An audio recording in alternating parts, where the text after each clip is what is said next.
59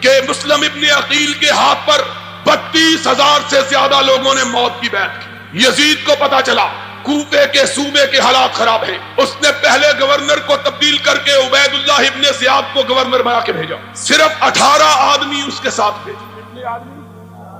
عبداللہ ابن عبید اللہ ابن زیاد این اس زمانے میں جبکہ کوفہ کی ہر گلی، ہر بازار اور ہر گھر میں حسین کے نعرے لگ رہے تھے، ان دنوں میں صرف 18 سپاہیوں کے ساتھ عبید اللہ ابن زیاد نے کوفے میں قدم رکھا. اس زمانے میں عربوں کا دستور یہ تھا کہ پرانے پنجابیوں کی طرح سفر کرتے ہوئے اپنے چہرے پہ ٹھاٹھا باندھ کے رکھتے، جس طرح ہمارے دیہاتوں میں دیہاتی لوگ سفر کرتے ہوئے اپنی پگڑی کا پلو اپنے منہ پہ باندھ لیتے ہیں. اسی طرح عربوں کا دستور تھا کہ چہرے پہ گرد و غبار نہ پڑے. عبید اللہ ابن زیاد اپنے چہرے پہ ٹھاٹھا باندھے کوفے کے بازاروں میں داخل ہوا. لوگوں کو حسین کا انتظار تھا. انہوں نے سمجھا حسین آ گیا ہے. سارا کوفہ نکل کے باہر آ گیا. جہاں سے گزرتے لوگ کہتے السلام علیکم یا ابن رسول اللہ، رسول کے بیٹے تجھ کو سلام دو. انہوں نے سمجھا حسین آیا.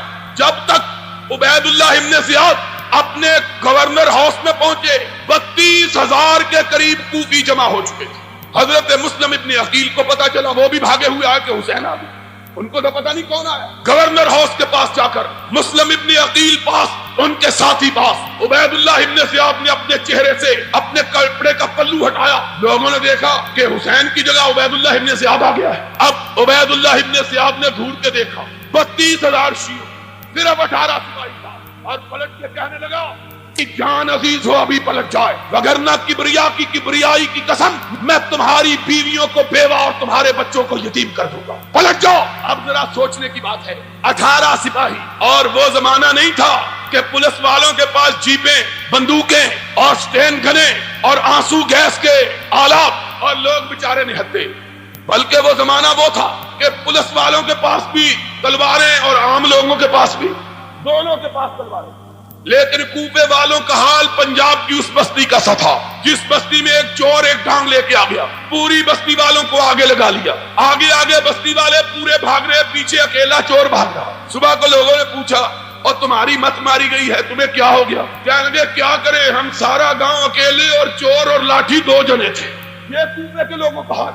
18 سپاہی، 32,000 جوان. 18 کو دیکھ کے لوگوں نے کھسکنا شروع کیا. حضرت مسلم ابن عقیل نے پیچھے مڑ کے دیکھا کہ 32,000 میں صرف 3200 باقی رہ گئے.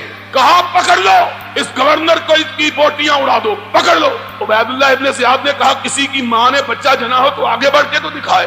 یہ کہنے کی دیر تھی کہ عبید اللہ ابن زیاد نے یہ لفظ نکالے. مسلم ابن عقیل نے دیکھا کہ صرف 32 آدمی ساتھ رہ گئے. اب ذرا اور آگے بڑھے. جاؤ الارشاد شیخ مفید کی، اعلام الورا تبرسی کی، الفصول المہمہ ابن سباق کی، کشف الغمہ اربلی کی، تمہاری کتابیں اٹھاؤ. کوئی مقابلہ، کوئی لڑائی نہیں ہوئی. تھوڑی دیر گزری، مسلم ابن عقیل نے دیکھا کہ تنہا تنہا کوفہ کے بازاروں میں کھڑا ہے، کوئی ساتھ باقی نہیں بچا.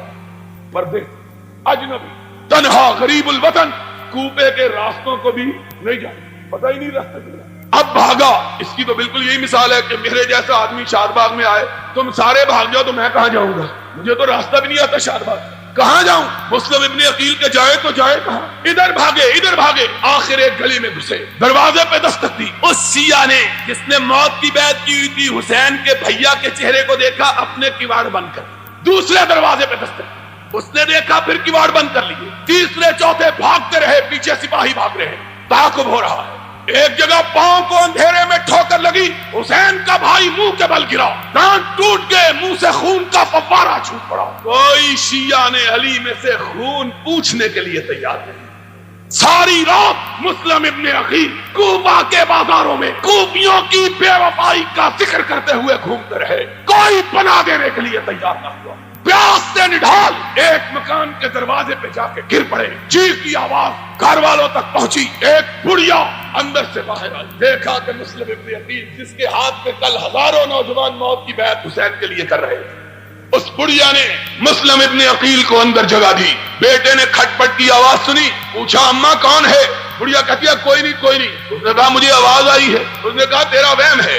بڑھیا چھپاتی ہے، بیٹا انکار کرتا ہے، اصرار کرتا ہے. آخر دروازہ کھولا، دیکھا سامنے مسلم ابن عقیل بیٹھا ہے.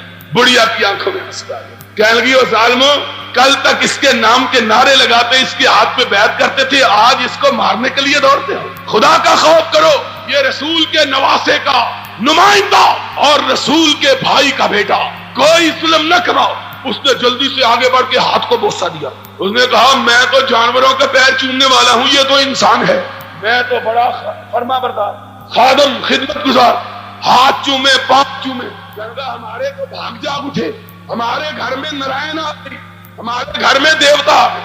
ماں بیچاری دھوکہ کھا گئی۔ اس نے کہا ہاں کسی کو بتلا نہیں، کہا ماں ایسی بات کیا کرتی ہو؟ تھوڑی دیر گزری کہ بیٹے صاحب وضو کرنے لگے۔ اس نے کہا کیا بات ہے؟ ابھی تو فجر کی اذان بھی نہیں ہوئی۔ کہنے لگا ماں شکرانے کے طور پہ تہجد پڑھنے لگا ہوں، آج رسول کے نواسے کا ہرکارہ ہمارے گھر آیا ہے۔ ماں بڑی خوشی، آج تہجد پڑھنے لگا ہے۔ کہتا ہے ماں جی چاہتا ہے مسجد میں جا کے پڑھوں نفل، اس مسجد میں جس مسجد کو اس کے چچا علی نے بنوایا۔ ماں نے دروازہ کھولا، وضو کر کے سیدھا گورنر ہاؤس پہنچا۔ عبید اللہ ابن زیاد کو کہنے لگا آؤ میں تمہارا شکار اپنے گھر میں پھنسا کے آیا۔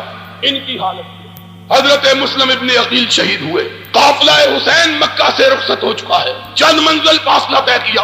حسین کو خبر ہوئی مسلم ابن عقیل اس طرح بے یار و مددگار، بے کسی اور بے بسی کی موت مارے گئے ہیں۔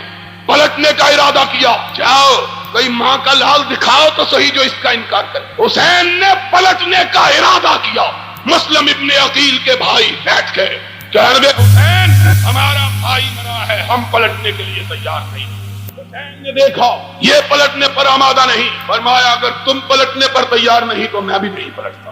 چلا قافلہ کوفے میں، اب جتنی تلواریں ہیں وہ عبید اللہ ابن زیاد کے ساتھ ہیں۔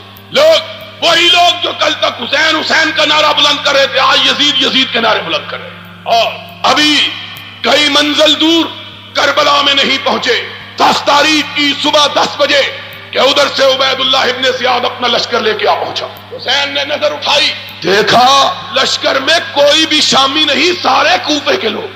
کہا کیوں آئے ہو؟ کہا حسین تجھ سے لڑنے کے لیے آئے ہیں۔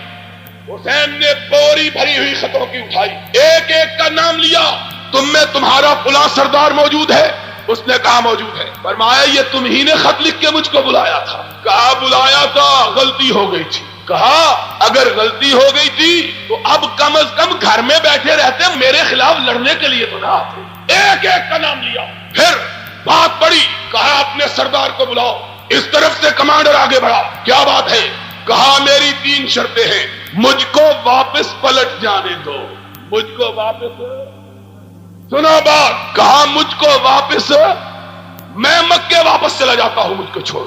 کہا یہ ممکن نہیں ہے۔ کہا پھر مجھے بارڈر پہ بھیج دو، کافروں کے خلاف لڑتا ہوا شہید ہو جاؤں گا، میں کسی حکومت کسی خلافت سے تعلق نہیں کرتا، بارڈر پہ چلا جاتا ہوں۔ کہا یہ بھی منظور نہیں ہے۔ تیسری بات، کہا مجھ کو یزید کے پاس لے چلو، جو وہ میرے ساتھ فیصلہ کرے گا مجھے منظور ہوگا۔ اس نے کہا ہم کو یہ بھی منظور۔ 3 مطالبے کوفیوں نے تینوں مسترد کر دیے، اور اسی لیے ہم حسین کی شہادت کو شہادت سمجھتے ہیں۔ کیوں؟ اس لیے کہ حسین لڑنے کے لیے تیار